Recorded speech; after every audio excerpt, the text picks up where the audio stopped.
देखो टोनी भैया तो वापस आएगा हुआ है, लेकिन ओकरे साथ आया है सबसे बड़ा रिस्क कि मार्वल का जो पूरा सिनेरियो रहा है ना, हमसवा से क्या बोले जा रहा हूँ समझ में नहीं आता। हमेशा जो उसको सिनेरियो रहा है कि भाई मार्वल की मूवीज बेटर नहीं आ पा रही है, टाइम टू टाइम अपग्रेड नहीं कर पा रही है। जब से उसका नया फेज आया कि भाई एंड गेम खत्म हो गई ना, लग रहा है कि भाई पूरा मार्वल ही डेड पड़ा हुआ है। ऐसा सिनेरियो देखने को मिला भाई। कुछ मूवीज है, स्पाइडरमैन की बात ले लो, डॉक्टर स्ट्रेंज की बात ले लो, वकांडा की बात ले लो, थोड़ी मूवीज है ना जो चली है because of the super hero जो हम लोग बहुत ज्यादा क्लोज टू है। स्पाइडरमैन की बात ले लो, स्पाइडरमैन की बात ऑलरेडी ले चुका है एंड उन पर्टिकुलरली हीरोज की वजह से हम लोग ने मूवीज को देखा है। नॉन काइंड ऑफ हम लोग मार्वल से उस लेवल तक का प्यार करना कम बैठ चुके हैं बिकॉज एंड गेम के बाद वो अंदर से क्यूरियोसिटी खत्म हो चुकी है। भाई कुछ नया हमारे देखने को मिलेगा, वो तीनों बंदे देखने को मिलेंगे जो तीनों बंदों से हम लोग बहुत ज्यादा प्यार करते हैं एंड अब वो काइंड ऑफ प्यार दोबारा से नजर आ रहा है बिकॉज हम लोग को देखने को मिल रहे हैं तीनों बंदे। आरडीजे के बात ले लो, थॉर की बात ले लो, कैप्टन अमेरिका की बात ले लो, भाई तीनों बंदे देखने को मिल रहे हैं। तो भाई वो अंदर से प्यार झलकेगा कि भाई कुछ हार है स्क्रीन पे। लेकिन अभी भी ना ये रिस्क खत्म नहीं हुआ है। लिटरली बता रहा हूँ कि पीछे बहुत बड़ा रिस्क है, बहुत बड़ा रिस्क है कि भाई अगर ये मूवी ना चले, अगर ये मूवी ना चलल तो क्या होई भाई, क्या होई। अब बात लेके चलते हैं फर्स्ट ऑफ ऑल कि भाई अगर एज्यूम करके चलते हैं, ऐसा है भी नहीं कि भाई ये मूवी लोग देखने नहीं जाएंगे, इसकी 2-3 बार बंदे देखने जाएंगे ही जाएंगे ऐसी मूवी। अगर ये मूवी का प्लॉट अच्छा नहीं हो, अगर ये मूवी उस हिसाब से डिजाइन नहीं करेगी जिस हिसाब से हम लोग अपने माइंड में लेके बैठे हैं कि भाई डूम्सडे आ रही है, एकदम हमारी एक्सपेक्टेशन जो बैठी हुई है ना, वो एक्सपेक्टेशन एकदम बहुत नेक्स्ट लेवल पे जानी चाहिए।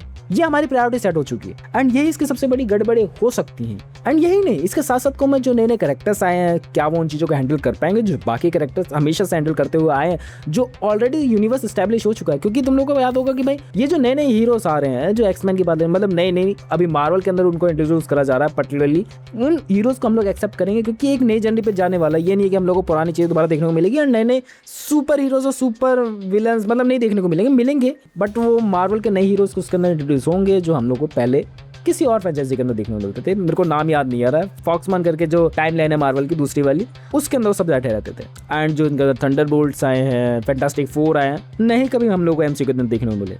बट क्या होंगी आगे चीज़ें, क्या हिसाब से बेटर चलेंगी, डेफिनेटली मैं कहूँ एक हद तक तो बहुत ज़्यादा उम्मीदें बैठी हुई हैं मेरी। एंड एक तरफ ऐसे बंदे बैठे हो ना जिनको बिल्कुल ही लग रहा है कि भाई ये फीका सा है ट्रेलर, इसके अंदर कुछ उस लेवल की बात ही नहीं। लेडी बताऊँ, मैं एक बंदे की यूट्यूब वीडियो देख रहा था, उन्हें बोला कि भाई मेरी एक्सपेक्टेशन तभी बढ़ी जब मैंने थॉर वर्सेस डूम्सडे को देखा एंड मैंने काइंड ऑफ लोकी को देख लिया। बस उसके अलावा उसकी वो भी बड़ा मोमेंट नहीं लगा कि भाई कैप्टन अमेरिका वापस आया। उसको लगा बस वो लो मोमेंट है, डाल दिया बस जानबूझ के कि भाई हाइप बढ़ जाएगी, उसको ये भी नहीं लग रहा अच्छा। एंड दूसरी तरफ से बंदे ये देख के खुश नहीं हो रहे कि भाई डूम्सडे वर्सेस थॉर हो रहा है या फिर कैप्टन अमेरिका वापस आ चुका है, वो ये देख के भी खुश हो रहे कि भाई लोकी वापस आया। वो ये देख के खुश हो रहे कि भाई दोबारा से टाइमलाइन की भिड़ेंगी चीजें, फैंटास्टिक फोर आ रहा है, एक्समैन आ रहा है, डिफरेंट चीजें करी जा रही है, वो उस चीज से खुश हो रहे हैं। मेरे जैसे बंदे भाई क्या ही दिखा दो, भाई क्या ही दिखा दो, कितना ज्यादा मजा आ रहा है देखने में। बट वहीं दूसरी तरफ बंदे खफा भी हैं क्योंकि तुम समझो ना कि जो एंड गेम के बाद से उम्मीदें टूटी हैं, जो स्टोरी लाइन के प्लॉट में गड़बड़े रही हैं बहुत सारी मूवीज में कि भाई उस हिसाब से बेटर नहीं चल पा रही है। अभी मैं देख रहा हूँ Thor the love and thunder, कमी लग रही है बहुत जगह पे कि भाई उन्होंने कहीं ना कहीं प्लॉट से खेलने की जरूरत थी बट खेला नहीं, उस लेवल की बात नहीं डाली तुम लोगों ने, मतलब फील नहीं हो रहा, पुराना वाला एमसीयू फील नहीं हो रहा जो मैं शुरू में देखा था। कहाँ गड़बड़े हैं, गड़बड़े पता है कहाँ है, हम लोग आइडेंटिफाई कर लेते हैं इमोशंस को। हम लोग इमोशंस से ज़्यादा कनेक्टेड रहते हैं, स्टोरी से भी रहते हैं बट उस स्टोरी के अंदर ही इमोशंस ट्रिगर आउट होता है ना कि भाई ये करेक्टर यहाँ से ए से बी तक जाएगा, ए से सी तक की जर्नी है, तो बी में जो थोड़े बहुत इमोशन फील आउट होंगे that we connected overall characters से, ओवरऑल बंदे से, ओवरऑल बंदा वो जो लो फेज में, ओवरऑल बंदा वो जो हाई फेज में, उससे जुड़ जाते हैं हम लोग। प्यार वाले एंगल से नहीं जुड़ पा रहा लव एंड थंडर में, पता नहीं क्यों।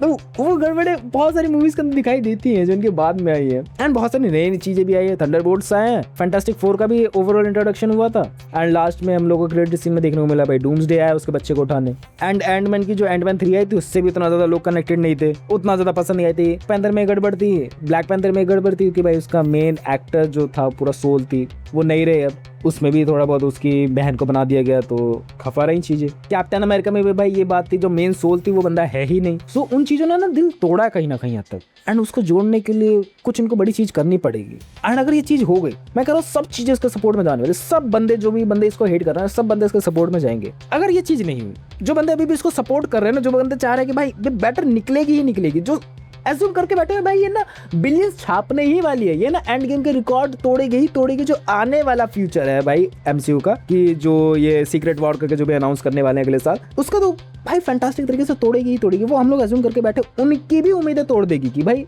एंड सीक्रेट वॉर चलने ही नहीं वाली, क्योंकि हम लोग एज्यूम करके बैठ चुके हैं भाई पहले से कि भाई इसको ना एंड गेम का रिकॉर्ड तोड़ने हैं। एंड ये कैसे तोड़ेगी? ओवरऑल डूम्सडे से, ओवरऑल सेटअप करके। एंड उड़ते उड़ते ये भी खबर है कि भाई सीक्रेट वॉर्स के बीच में भी एक और मूवी लॉन्च होने वाली। कौन सी नहीं बता देना मुझे, मैं भूल गया हूँ थोड़ा सा। एंड अगर तुम लोग को डूम्सडे की थोड़ी बहुत मोटी मोटी स्टोरी नहीं पता, तुम लोगों ने पहले वाली वीडियो जाकर नहीं देखी तो जाकर डेफिनेटली देखना। बट मैं तुम लोग को थोड़ा सा स्टोरी प्लॉट बता देता हूँ कि भाई तुम लोग को इतने सारे सुपर हीरोज देखने को क्यों मिलने वाले हैं, सुपर विलन्स क्यों देखने को मिलने वाले हैं। ओवरऑल सब चीजें क्लियर आउट है कि भाई तीन जो अर्थ है जो डिफरेंट मल्टीवर्स में एग्जिस्ट करती है, वो आपस में कोलैप्स करने वाली है। एंड इसको इंकर्जन कहते हैं आई थिंक। एंड इस वजह से ही हम लोगों को दूसरी धरती के भी सुपर हीरोज, अपनी धरती के भी सुपर हीरोज और धरती के भी सुपर आपस में पहले लड़ते देखने को मिलेंगे। एंड उसके बाद वो एक साथ होंगे एंड डूम्सडे को पंगा करेंगे। एंड ये भी देखने को मिलने वाला है कि भाई एक टीम होगी डूम्सडे की, एक टीम होगी भाई कैप्टन अमेरिका की। एंड दोनों जब आपस में भिड़ेंगे तो देख लेना भाई कौन जीतेगा कौन नहीं। डूम्सडे की पावर बहुत ज्यादा ही खतरनाक वाली लग रही है। एंड ये भी एक चर्चाजनक मुद्दा है कि भाई थॉर की ओवरऑल जो अटैक है भाई,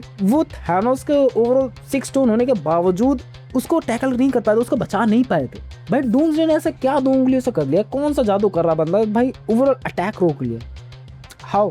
एंड अगर इस तरीके को अच्छे तरीके से एक्सप्लेन नहीं करा गया मूवी के अंदर, डेफिनेटली लोग कंफ्यूजन में जाएंगे, डेफिनेटली लोग इस चीज़ को हेट करने वाले कि भाई इसकी इतनी ज़्यादा स्ट्रॉन्ग प्रेजेंस कैसे है। एंड कॉमिक्स वगैरह में ऑलरेडी बता चुके हैं कि भाई ओवरऑल जो उसका सूट है वो बहुत ज़्यादा पावरफुल है। एंड वो फिजिकली उन चीज़ों को नहीं रोक रहा है, फिजिकली बिल्कुल भी नहीं रोक रहा है। उसके पास वो वांडा जैसी शक्तियाँ हैं या फिर मैं उससे भी अपर लेवल की शक्तियाँ हैं, तो वो डॉक्टर स्ट्रेंज जैसी शक्तियाँ नहीं कि भाई उसने बाद में जाके वो तंत्र विद्या सीखी है, उसने बचपन से ही ऑलरेडी वो चीज़ें सीखी हैं। एंड उसकी माँ रह चुकी है ऑलरेडी आई थिंक, अगर मैं गलत नहीं हूँ तो।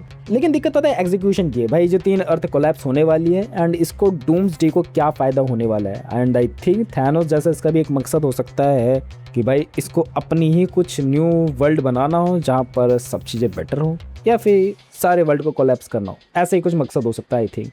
बहुत ज़्यादा चीज़ें बोल दी यार मैंने, मुझे लगा नहीं था मैं इतनी ज़्यादा चीज़ें अपने अंदर बहुत दिनों से बैठा रखा था। बता दिया थी मैंने तुम लोगों को सारी चीज़ें। That's about the video. बाकी मिलते हैं नेक्स्ट वीडियो में।